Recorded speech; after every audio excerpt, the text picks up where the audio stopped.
Hello friends, welcome to Bhumika kitchen. ನಾನು ನಿಮ್ಮ ಭೂಮಿಕಾ ಸುದರ್ಶನ್. ಇವತ್ತು ಮತ್ತೊಂದು ಸ್ನಾಕ್ಸ್ ರೆಸಿಪಿ ಜೊತೆ ಬಂದಿದ್ದೀನಿ. ಅದೇನಪ್ಪಾ ಅಂದ್ರೆ ಗಿರ್ಮಿಟ್ ಮಾಡೋದು ಹೇಗೆ ಅಂತ ತೋರಿಸ್ತಾ ಇದ್ದೀನಿ. ಇದು ಗಿರ್ಮಿಟ್ ಏನೂ ಇಲ್ಲ, ತುಂಬಾ ಸಿಂಪಲ್ ರೆಸಿಪಿ. ಗೊಜ್ಜು ಅಂತ ಪ್ರಿಪೇರ್ ಮಾಡಿ ನೀವು ಇಟ್ಕೊಂಡ್ಬಿಟ್ರೆ ಫಟಾಫಟ್ ಅಂತ ಗಿರ್ಮಿಟ್ ರೆಡಿ ಆಗೋಗ್ಬಿಡುತ್ತೆ. ಇವಾಗೇನು ಬೇಸಿಗೆ ಕಾಲ ಬಂತು, ಮಕ್ಕಳು ಮನೆಯಲ್ಲೇ ಇರ್ತಾರೆ, ಏನಾದರೂ ಒಂದು ಸ್ನ್ಯಾಕ್ಸ್ ಕೇಳ್ತಾ ಇರ್ತಾರಲ್ವಾ. ನೋಡಿ, ಇವತ್ತು ಇದನ್ನ ಮಾಡೋದು ಹೇಗೆ ಅಂತ ತೋರಿಸ್ತೀನಿ. ಇದನ್ನ ನೀವು ಕಲಿತು ನಿಮ್ಮ ಮಕ್ಕಳು ಕೂಡ ಹೇಳ್ಕೊಡಿ. ಬನ್ನಿ ಮಾಡೋದು ಹೇಗೆ ಅಂತ ನೋಡ್ಕೊಳ್ಳೋಣ.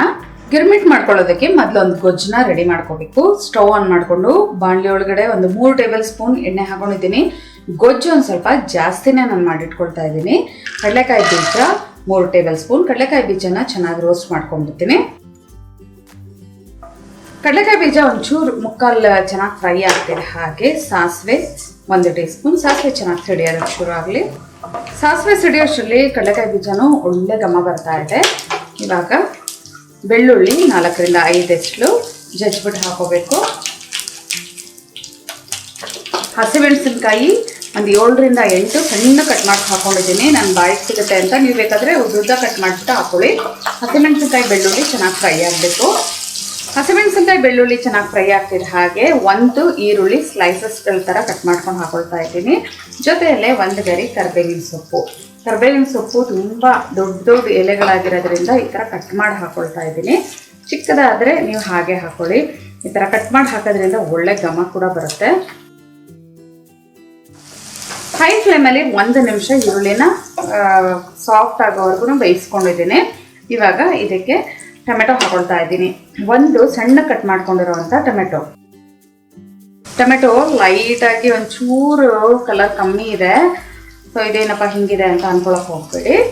ಟೊಮೆಟೊ 1 ಹಾಕ್ಕೊಂಡು ಇನ್ನೊಂದು ಆಮೇಲೆ ಹಾಕೊಳ್ಳೋದಕ್ಕೆ ಇಟ್ಕೊಳ್ಳೋಣ. ಈ ಟೊಮೆಟೊ ಸಾಫ್ಟ್ ಆಗಬೇಕು, ಅಲ್ಲಿವರೆಗೂ ಇದನ್ನು ಚೆನ್ನಾಗಿ ಫ್ರೈ ಮಾಡ್ಕೊಳ್ತೀನಿ. ಹೈ ಫ್ಲೇಮಲ್ಲಿ ಟೊಮೆಟೊನ 2 ನಿಮಿಷ ಫ್ರೈ ಮಾಡ್ಕೊಳ್ತಿದ್ದಾಗೆ ಲೈಟಾಗಿ ಸಾಫ್ಟ್ ಆಗಿದೆ. ಇವಾಗ ಇದಕ್ಕೆ 1/4 ಟೀ ಸ್ಪೂನ್ ಅರಿಶಿನ, ರುಚಿಗೆ ತಕ್ಕಷ್ಟು ಉಪ್ಪು.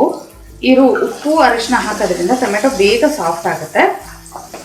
3 ರಿಂದ 4 ನಿಮಿಷ ಇದನ್ನು ಚೆನ್ನಾಗಿ ಫ್ರೈ ಮಾಡ್ಕೊಳ್ತಿದ್ದೆ. ಹಾಗೆ ಚೆನ್ನಾಗಿ ಸಾಫ್ಟಾಗಿ ಬೆಂದಿದೆ. ಇವಾಗ ಹುಣಸೆ ಹಣ್ಣು ಹಾಕೊಳ್ತಾ ಇದ್ದೀನಿ.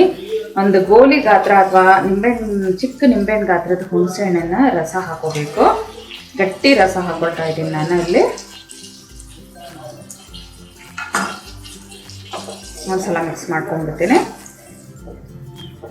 ಈ ಉಪ್ಪು ಖಾರ ಹುಳಿನೆಲ್ಲ ಬ್ಯಾಲೆನ್ಸ್ ಮಾಡೋದಕ್ಕೆ 1-1.5 ಟೀ ಸ್ಪೂನ್ ಅಷ್ಟು ಸಕ್ಕರೆ, ಜೊತೆಗೆ ಸಣ್ಣ ಕಟ್ ಮಾಡ್ಕೊಂಡಿರೋವಂಥ ಕೊತ್ತಂಬರಿ ಸೊಪ್ಪು. ಇವಾಗ ಒಂದ್ಸಲ ಎಲ್ಲ ಚೆನ್ನಾಗಿ ಮಿಕ್ಸ್ ಮಾಡ್ಕೊಳ್ತೀನಿ. ಎಲ್ಲ ಚೆನ್ನಾಗಿ ಮಿಕ್ಸ್ ಮಾಡ್ಕೊಳ್ತಿದ್ದ ಹಾಗೆ ಒಂಚೂರು 1/4 ಲೋಟಕ್ಕೂ ಒಂದು ಸ್ವಲ್ಪ ಕಮ್ಮಿ ನೀರು ಹಾಕೊಳ್ತಾ ಇದ್ದೀನಿ. ಇದು ಚೆನ್ನಾಗಿ ಕುದಿಸ್ಕೊಳ್ಳೋಣ, ಆವಾಗ ಒಳ್ಳೆ ಟೇಸ್ಟ್ ಬರುತ್ತೆ. 4 ರಿಂದ 5 ನಿಮಿಷ ಇದನ್ನು ಚೆನ್ನಾಗಿ ಕುದಿಸ್ಕೊಂಡಿದ್ದೀನಿ. ನೋಡಿ, ಹಿಂಗಂದ್ರೆ ಸಾಕು, ಫುಲ್ ಬಾಣಲಿಯಿಂದ ಹಿಂಗೆ ತಳ ಬಿಡೋದಕ್ಕೆ ಶುರು ಆಗಿದೆ. ಇವಾಗ ಸ್ಟವ್ ಆಫ್ ಮಾಡ್ತಾ ಇದ್ದೀನಿ. ಇವಾಗ ಇದನ್ನು ಮಂಡಕ್ಕಿಗೆ ಹಾಕಿ ಕಲಿಸ್ಕೊಳ್ಳೋದಷ್ಟೇ. ತಣ್ಣಗಾದ್ಮೇಲೆ ಕಲಿಸ್ಕೊಳ್ಳೋಣ. ಅದು ತಣ್ಣಗಾಗೋಷ್ಟರಲ್ಲಿ ಗೊಜ್ಜು ನೋಡಿ, ಒಂದು ಮಿಕ್ಸರ್ ಜಾರ್ ಒಳಗಡೆ 3 ಟೇಬಲ್ ಸ್ಪೂನ್ ಹುರ್ಗಡ್ಲೆ ಹಾಕೊಂಡು ಇದನ್ನು ಫೈನ್ ಪೌಡ್ರ್ ಮಾಡ್ಕೊಳ್ತೀನಿ. ಹುರ್ಗಡ್ಲೆನ ಫೈನ್ ಆಗಿ ಪೌಡ್ರ್ ಮಾಡ್ಕೊಂಡಿದ್ದೀನಿ. ಇವಾಗ ಇದನ್ನು ಒಂದು ಬೌಲ್ಗೆ ಟ್ರಾನ್ಸ್ಫರ್ ಮಾಡಿಕೊಂಡು ಗಿರ್ಮಿಟ್ ಕಲಿಸ್ಕೊಳ್ಳೋಣ. ಇವಾಗ ಮಾಡಿಟ್ಕೊಂಡಿರೋವಂಥ ಗೊಜ್ಜನ್ನ ಒಂದು ಪಾತ್ರೆ ಒಳಗೆ ಹಾಕೊಂಡಿದ್ದೀನಿ. ಇದಕ್ಕೆ ಅಗ್ಲವಾಗಿರೋವಂಥ ಪಾತ್ರೆ ತೊಗೋಬೇಕು. ನಾನು ಗೊಜ್ಜು ಏನು ಮಾಡಿದ್ದೀನಲ್ಲ, ಅದು ಮಿನಿಮಮ್ ಒಂದು 7 ರಿಂದ 8 ಕಪ್ಪು ಮಂಡಕ್ಕಿಗೆ ಮಾಡ್ಕೊಳ್ಳೋವಂಥ ಗೊಜ್ಜು. ನಾನು ಇದರಲ್ಲಿ ಬರೀ 1 ಸೌಟ್ ಅಷ್ಟು ಹಾಕೊಂಡಿದ್ದೀನಿ. 2 ಕಪ್ ಮೆಷರ್ಮೆಂಟ್ಗೆ ಎಷ್ಟು ಬೇಕೋ ಅಷ್ಟು ಮಾತ್ರ ಹಾಕೊಂಡಿದ್ದೀನಿ. ಇದಕ್ಕೆ ಸಣ್ಣ ಕಟ್ ಮಾಡ್ಕೊಂಡಿರೋವಂಥ ಟೊಮೆಟೊ, ಸಣ್ಣ ಕಟ್ ಮಾಡ್ಕೊಂಡಿರೋವಂಥ ಈರುಳ್ಳಿ, ಒಂದು ಟೊಮೆಟೊ, 1 ಈರುಳ್ಳಿ ಹಾಕೊಳ್ತಾ ಇದ್ದೀನಿ. ಸಣ್ಣ ಕಟ್ ಮಾಡ್ಕೊಂಡಿರೋವಂಥ ಕೊತ್ತಂಬರಿ ಸೊಪ್ಪು 1 ಟೀ ಸ್ಪೂನ್ ಅಷ್ಟು. ಫಸ್ಟ್ ಇದನ್ನು ಚೆನ್ನಾಗಿ ಮಿಕ್ಸ್ ಮಾಡ್ಕೊಂಡ್ಬಿಡೋಣ. ಇವಾಗ ಇದಕ್ಕೆ ಮಂಡಕ್ಕಿ ಹಾಕೊಳ್ತೀನಿ. ಇದರೊಳಗಡೆ ಇವಾಗ 2 ಕಪ್ಪು ಮಂಡಕ್ಕಿ ಹಾಕೊಳ್ತಾ ಇದ್ದೀನಿ. ಮಂಡಕ್ಕಿ ಹಾಕಿ ಚೆನ್ನಾಗಿ ಹಿಂಗೆ ಮಿಕ್ಸ್ ಮಾಡ್ಕೋಬೇಕು. ನೋಡಿ, ಈ ಥರ ಕ್ಲೀನಾಗಿ ಸ್ಪಾಚುಲಾದಲ್ಲಿ ಮಿಕ್ಸ್ ಮಾಡ್ಕೊಳ್ಳಿ. ನಾನು ಕೈಯಲ್ಲೇ ಮಿಕ್ಸ್ ಮಾಡ್ತೀನಿ. ನಿಮಗೆ ಗೊತ್ತಲ್ಲ, ನಾನು ಬ್ಲೈಂಡ್ ಆಗಿರೋದ್ರಿಂದ ಆದಷ್ಟು ಕೈ ಉಪಯೋಗಿಸಿದ್ರೇ ನನಗೆ ತುಂಬ ಸುಲಭ. ಈ ಗೊಜ್ಜಿಗೆ 1 ಕಪ್ ಅಷ್ಟು ಬೇಕಾಯಿತು. ಸೊ 1 ಕಪ್ ಅಷ್ಟು ಹಾಕೊಂಡಿದ್ದೀನಿ ಮಂಡಕ್ಕಿನ. ಇವಾಗ ಮೈನ್ ಇದಕ್ಕೆ ಹುರ್ಗಡ್ಲೆ ಪುಡಿ ಮಾಡಿ ಇಟ್ಕೊಂಡಿದ್ನಲ್ಲ, ಇದನ್ನು 1 ಟೇಬಲ್ ಸ್ಪೂನ್ ಅಷ್ಟು ಹಾಕೊಳ್ತಾ ಇದ್ದೀನಿ. 1 ಟೇಬಲ್ ಸ್ಪೂನ್ ಹಾಕೊಳ್ಳೋದ್ರಿಂದ ಏನು ಒಂದು ವೆಟ್ಟಂಶ ಇರುತ್ತಲ್ಲ ಇದು ಗೊಜ್ಜುದು ಅದನ್ನೆಲ್ಲ ಇದು ಹೀರ್ಕೊಂಡ್ಬಿಡುತ್ತೆ.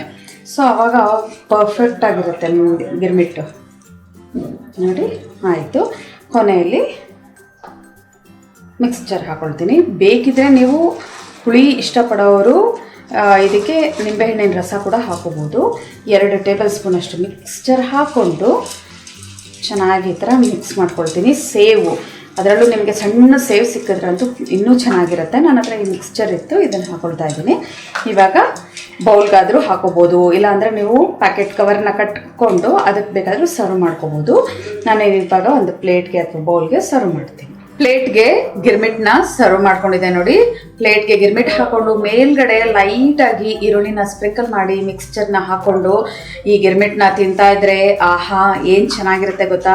ಇವಾಗ ಬೇಸಿಗೆ ಕಾಲ ಆಗಿರೋದ್ರಿಂದ ಮಕ್ಕಳೆಲ್ಲ ಮನೇಲೇ ಇರ್ತಾರೆ, ಏನಾದರೂ ಮಾಡ್ಕೊಡಿ ಅಂತ ಅಂತಾನೆ ಇರ್ತಾರೆ. ಎಷ್ಟೊಂದು ವೆರೈಟಿ ಚುರುಮುರಿಗಳನ್ನ ನಾನು ನಿಮ್ಗೆ ತೋರಿಸಿದ್ದೀನಿ. ಇವತ್ತು ತೋರಿಸ್ತಾ ಇರೋದು ಹುಬ್ಳಿ ಧಾರವಾಡ ಸೈಡ್ ಮಾಡುವಂಥ ಗಿರ್ಮಿಟ್ನ ನಾನು ನಿಮಗೆ ತೋರಿಸ್ತಾ ಇದ್ದೀನಿ. ಇದನ್ನಂತೂ ದಪ್ಪ ಪುರಿಯಲ್ಲೇ ಮಾಡಬೇಕು, ಆವಾಗಲೇ ನಿಮಗೆ ತುಂಬ ಚೆನ್ನಾಗಿ ಬರೋದು. ಮಂಡಕ್ಕಿಯಲ್ಲಿ ಮಾಡಬೇಕು. ನೋಡಿದ್ರಲ್ಲ ಎಷ್ಟು ಸಿಂಪಲ್ ಆಗಿ ಎಷ್ಟು ಈಸಿಯಾಗಿ ಗೊಜ್ಜೊಂದು ರೆಡಿ ಇದ್ರೆ ಗಿರ್ಮಿಟ್ ಮಾಡ್ಕೋಬೋದು ಅಂತ. ಮತ್ತೆ ತಡ ನೀವು ಕೂಡ ಈ ಸಿಂಪಲ್ ರೆಸಿಪಿನ ಒಂದ್ಸಲ ಟ್ರೈ ಮಾಡಿ ಹೇಗಿದೆ ಅಂತ ನನಗೆ ಕಮೆಂಟ್ ಬಾಕ್ಸಲ್ಲಿ ತಿಳಿಸಿ. ಇವತ್ತಿನ ಈ ಸಿಂಪಲ್ ರೆಸಿಪಿ ನಿಮ್ಗೆ ಇಷ್ಟ ಆದರೆ ಲೈಕ್ ಮಾಡಿ, ಶೇರ್ ಮಾಡಿ. ಯಾರೆಲ್ಲ ಇನ್ನೂ ಭೂಮಿಕಾ ಕಿಚನ್ಗೆ ಸಬ್ಸ್ಕ್ರೈಬ್ ಆಗಿಲ್ಲ ದಯವಿಟ್ಟು ಸಬ್ಸ್ಕ್ರೈಬ್ ಆಗಿ. Thanks for watching.